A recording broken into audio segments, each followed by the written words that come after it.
जिन दो स्टैंजा को स्वीकृत कर ही लिया, जिनके लिए बाकी छंद काटे थे, गा लेते हैं क्या वंदे मातरम, बोल देते हैं क्या वंदे मातरम, जय हिंद बोल देते हैं क्या।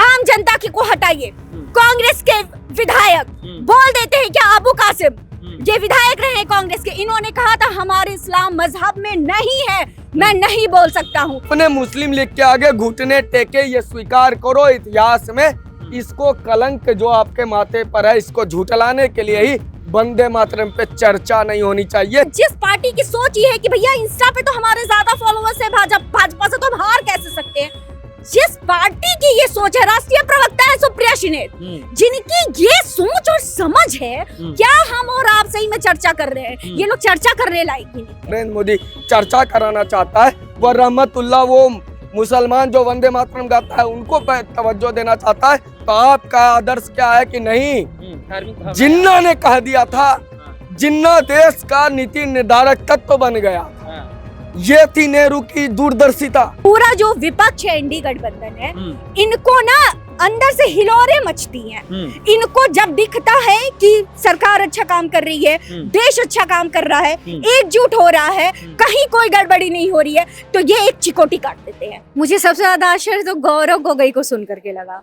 गौरव गोगोई ने एक सदन की मर्यादा को भंग करते हुए जो झूठे आक्षेप लगाए हैं, मुझे तो लगता है कि सदन को उसके ऊपर बिल्कुल कड़ी से कड़ी कार्रवाई करनी चाहिए। उन्होंने इशारों में क्या कहा, उन्होंने कहा कि जो प्रधानमंत्री के पूर्वज थे उन्होंने भारत छोड़ो आंदोलन का विरोध किया। देखिए वो बात को घुमा करके कहां लेकर के गए, उनका इशारा किस तरफ था, वीर सावरकर की तरफ था, हिंदू महासभा की तरफ था।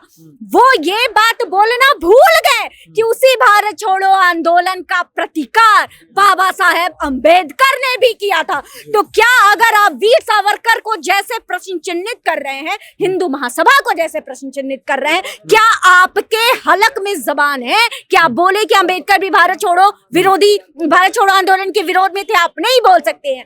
लेकिन इन लोगों ने जैसे वंदे मातरम की भी इतनी चर्चा हो रही थी, क्यों ना हो, एक तो सबसे पहले इसको बहस का नाम, प्रियंका गांधी ने ये नहीं बोला कि चर्चा हो रही है, उन्होंने कहा बहस क्यों करना। एक तो हर सकारात्मक चीज को नकारात्मकता की तरफ मोड़ देना, ये एकदम बिल्कुल ये जो कांग्रेस का है ना, ये इनके लिए गड्ढे का भी काम करती है और ये इनकी नीति भी बन गई है और या इनका भाग्य भी बन गया है। क्यों ना हो, चर्चा है, क्यों ना चर्चा की जाए। जो आधार है, जो नींव है, उसको खोद करके या उसको कमजोर करके क्या आप बिल्डिंग तैयार कर सकते हैं? नहीं कर सकते। क्या आपकी भावी पीढ़ियों को जानने का अधिकार नहीं है कि एक गीत में कितनी शक्ति थी कि जिसको खुदीराम बोस और बाकी कितने लोग फांसी पे हंसते हंसते चढ़ गए वंदे मातरम बोलते हुए। उस गीत की ताकत का अंदाजा लगाना, क्या ये जो जनरेशन है या जो आगामी जनरेशन उनको जानने का अधिकार नहीं है? बात सिर्फ इतनी है कि कांग्रेस को अब भय बैठ गया है कि ये जो एक बहुत गलत तथ्य पूरे देश में नैरेटिव सेट करके रखे हैं कि आजादी हमने दिलाई, हमने सब किया, हमने सबको जो है वो हमारे खानदान ने जो है वो बलिदान दिया, उसकी कला ही ना खुले। बस यही बात है। बार बार इस देश में देखा जा रहा है कि कुछ लोग नहीं बोलना चाहते वंदे मातरम, तो बार बार ये कैसा प्रश्न है कि वंदे मातरम और विभाजित, जब उस समय देश विभाजित हो चुका था, फिर जो ये चर्चा हो रही थी, ये जो संविधान सभा थी, तो उसमें किस आधार पे बोला गया कि बाकी छंदों को हटाया जाए? जैसा अभी अमित बता रहे थे, तो अमित दुर्गादश प्रहरण धारणिम, ऐसे कितने, मतलब क्या है? अगर बहुत अच्छी चर्चा इन्होंने की कि रिपु दलवारणिम, सच में अगर संहार नहीं करेंगे जो रिपु है इस भारतवर्ष का, इस जन्मभूमि का, तो क्या उसकी आरती उतारेंगे? क्यों रखा गया इन छंदों को दूर राष्ट्रगीत की परिभाषा से? और सिर्फ राष्ट्रगीत ही नहीं, राष्ट्रगान जन गण मन के भी 5 छंदों को दूर किया गया। और पूरे सभा में चर्चा क्या हुई कि आध्यात्मिक और धार्मिक भावना एक विशेष धर्म की उजागर हो रही है, मतलब हिंदू की हो रही है, हिंदुत्व की हो रही है। अरे भैया, जुम्मे 8 दिन नहीं हुआ था, देश का तो बंटवारा हो ही गया था। जिनको आपत्ति थी सौहार्द से, जिनको आपत्ति थी धार्मिक सद्भावना से, वो तो चले गए थे। तो चले जाने के बावजूद भी ये कौन से लोग थे जिनको हिंदुत्व की भावना जो आपके मातृभूमि के प्रेम से जोड़ती है, उस जुड़ाव से प्रॉब्लम हो रही थी।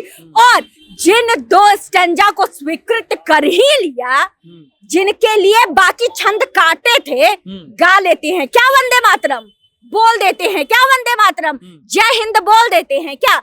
आम जनता की को हटाइए, कांग्रेस के विधायक बोल देते हैं क्या, अबू कासिम ये विधायक रहे कांग्रेस के, इन्होंने कहा था हमारे इस्लाम मजहब में नहीं है, मैं नहीं बोल सकता हूँ।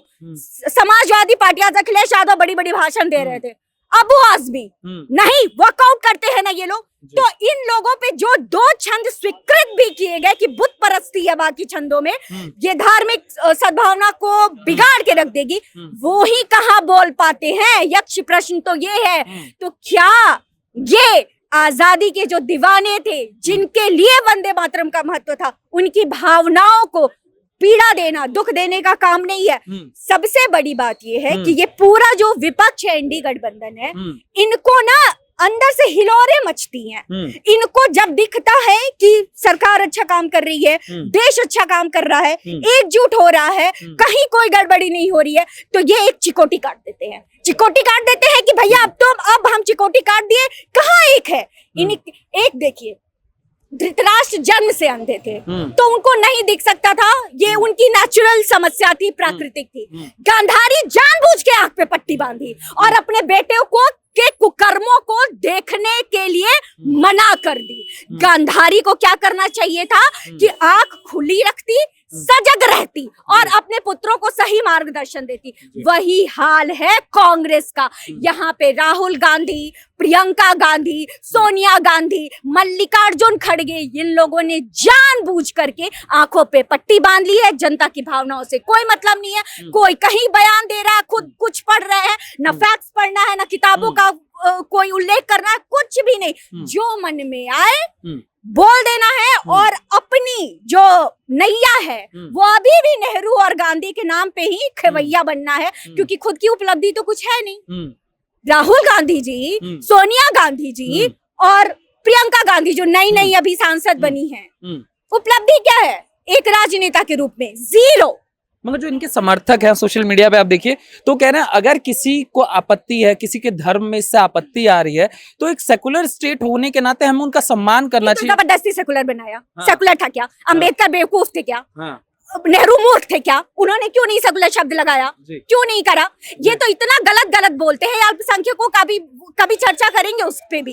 कहीं नहीं है, nowhere is defined who is अल्पसंख्यक, कहीं नहीं है। जबरदस्ती का, तो वही मैंने बोला ना, अर्ध सत्य और फैक्ट्स को तोड़ मरोड़, फैक्ट्स तो हटा दीजिए, संविधान को तोड़ मरोड़ करके पेश करने वाले व्यक्ति ये लोग क्या बोलेंगे? और सोशल मीडिया और क्या, जो जिस पार्टी की सोच ये है कि भैया इंस्टा पे तो हमारे ज्यादा फॉलोअर्स है, भाजपा से तो हम हार कैसे सकते हैं, जिस पार्टी की ये सोच है, राष्ट्रीय प्रवक्ता है सुप्रिया शिनेत, जिनकी ये सोच और समझ है, क्या हम और आप सही में चर्चा कर रहे हैं? ये लोग चर्चा करने लायक भी नहीं है। ये आप कह रहे हैं सेकुलर देश में क्यों?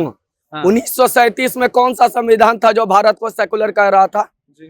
और किस शक्तियों के आगे नेहरू झुके? वो शक्तियां जो बाद में भारत का विभाजन कर पाकिस्तान ले गई, उसके सामने झुके। यानी नेहरू दूरदर्शी नहीं थे।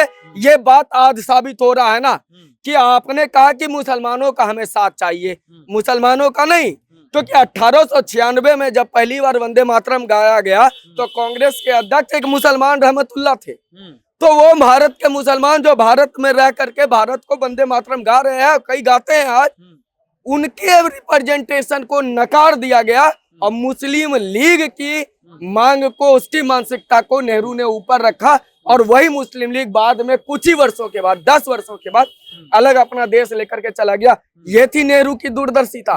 अपने मुस्लिम लीग के आगे घुटने टेके, ये स्वीकार करो इतिहास में इसको कलंक जो आपके माथे पर है, इसको झुठलाने के लिए ही वंदे मातरम पे चर्चा नहीं होनी चाहिए। इसीलिए 50 साल हुआ, आपने तो चलो छोड़ ही दिया। 100 साल हुआ तो आपने आपातकाल लगा दिया। 150 साल पे जब नरेंद्र मोदी चर्चा कराना चाहता है, वो रहमतुल्लाह, वो मुसलमान जो वंदे मातरम गाता है उनको तवज्जो देना चाहता है, तो आपका आदर्श क्या है कि नहीं, जिन्ना ने कह दिया था, जिन्ना देश का नीति निर्धारक तत्व बन गया था। ये थी नेहरू की दूरदर्शिता। और उसके बाद ये कहते हैं विभाजनकारी। 1905 में वंदे मातरम आंदोलन बना 1906 में, और 1911 में जॉर्ज पंचम को भारत में आकर के उसी बंगाल विभाजन को फिर से एक करना पड़ा, एक राज्य बना बंगाल। वो दम था वंदे मातरम का, लेकिन जॉर्ज पंचम के स्वागत गीत में गाया हुआ गान अधिनायक जय हो भारत भाग्य विधाता, वो जॉर्ज पंचम को भारत का भाग्य विधाता बनाने वालों को राष्ट्रगान चुना गया। जबकि वंदे मातरम को राष्ट्रगान गाने 2 स्टैंजा ही सही आप राष्ट्रगान बना देते, लेकिन नहीं, क्योंकि वो बात करता था संस्कृति की। नेहरू तो पुनरुत्थानवाद से नाराज थे। ये तो कहते थे कि अंग्रेज आए तो मुगल आए तो बना। डिस्कवरी ऑफ इंडिया में बाबर की महत्ता करते हैं। बाबर आके देश बनाया। श्री राम हमारे पूर्वज नहीं हुए, मराठा हमारे पूर्वज नहीं हुए। नेहरू को तो भारत की संस्कृति से चीड़ थी। इसी कारण से नेहरू ने वो वंदे मातरम को नहीं किया गया। ये कलंक तो उनके माथे पे है और रहेगा। इतिहास हमेशा उठता है, और आज ये बात जरूरत है कि एक संविधान संशोधन हो और वंदे मातरम को 2 स्टैंजा ही सही राष्ट्रगान बनाने में क्या दिक्कत है। 2 स्टैंजा आपको स्वीकार है ना, आप राष्ट्रगान बना दो। कांग्रेस पार्टी उसका समर्थन करेगी क्या? अखिलेश यादव जो लंबा लंबा भाषण दे रहे थे समर्थन करेंगे क्या? गौरव गोगोई समर्थन करेगा कि वंदे मातरम को राष्ट्रगान होना चाहिए? और जॉर्ज पंचम के स्वागत गान राष्ट्रगीत को स्वागत गीत को राष्ट्रगान बना दिया गया, उसे राष्ट्रगीत बनाया जाए। आज मैं भारत सरकार से भी मांग करता हूँ, और क्या इन पार्टियां इनका समर्थन करें। बहुत बहुत धन्यवाद।